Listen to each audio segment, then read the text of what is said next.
Hey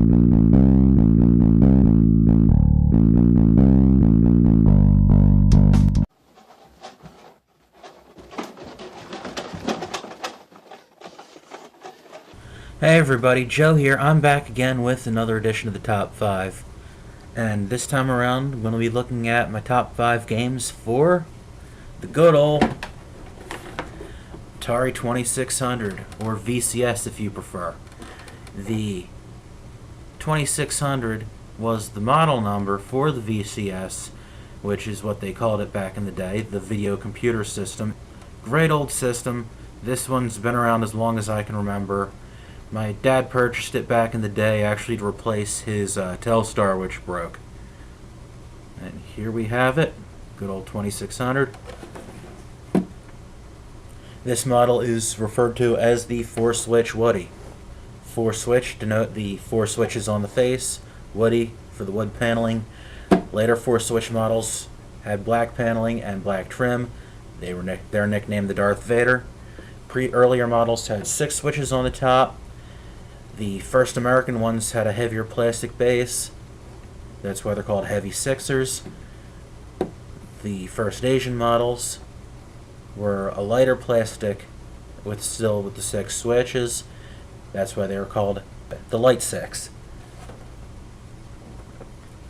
Me and my sister played a lot of games on this.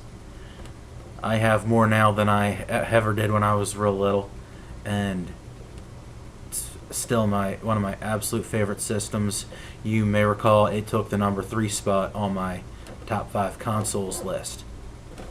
I remember back, being a kid, hooking one of these up was thought to be like a pain in the butt. I mean, TVs going way back, had these little screws on the back for the antenna connection.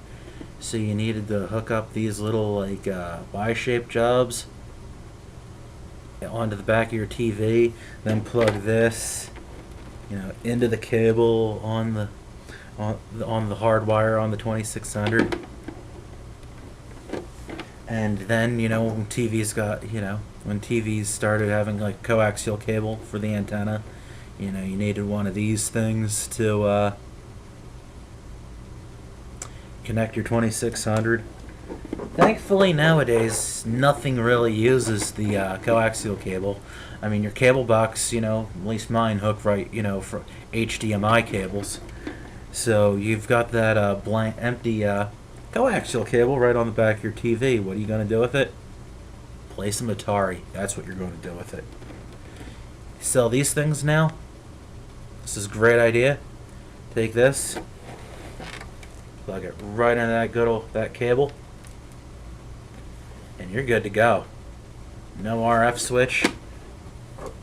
Don't need this. This is actually a ColecoVision one. Or in a pinch, if on a version that doesn't have the hardwired cord, you could get by using a Nintendo one. You don't need them anymore. You can just take this wire now, plug it right into the back of your TV.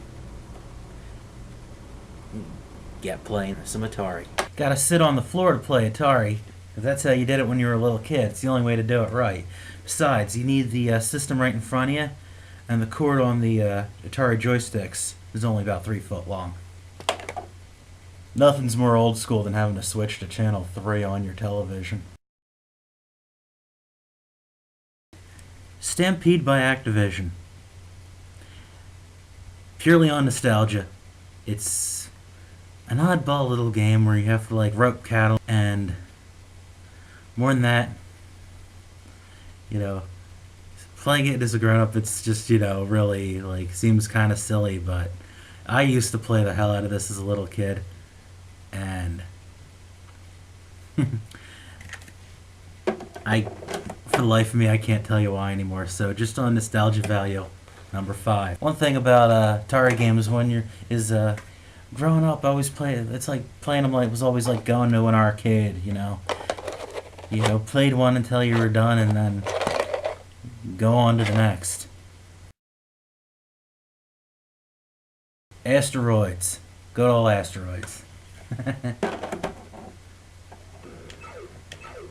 The arcade version of Asteroids, which came out in the 70s, was a vector graphics game, and they turned it into a pixel graphics game for the home port, and I am not playing very well. I think I'm doing better if I just sit still. Another thing the arcade had different from this, as I understand, was there was no joystick or anything. It was just buttons to tell, accelerate and decelerate and go in either direction. And I'm sure that it was much more harder to play the darn game in the arcade too. Miss Pac-Man, the better port of Pac-Man, because the original one. I mean, I loved the original Pac-Man as a kid, but I didn't know any better. But now I know better. Miss Pac-Man's the one to play on the 2600. Miss Pac-Man's face actually changes direction in the direction she moves. Back when this game was made, they thought it would be a great idea, to create a female Pac-Man to appeal to female gamers. And they figured, hey, Pac-Man's popular with the girls. You know why? Because women love to eat. Yeah, how bad is that? Number 2 on the list is a game I only discovered, in my 20s or so, and that's Jawbreaker by Tiger Vision, Tiger Electronics, the handheld games. They made some Atari titles before they got into the handhelds, and surprisingly, pretty darn good. Game's a bit of like a Pac-Man clone, just with its own little spin on things. Don't remember it being so hard to change lanes. Such a cool game.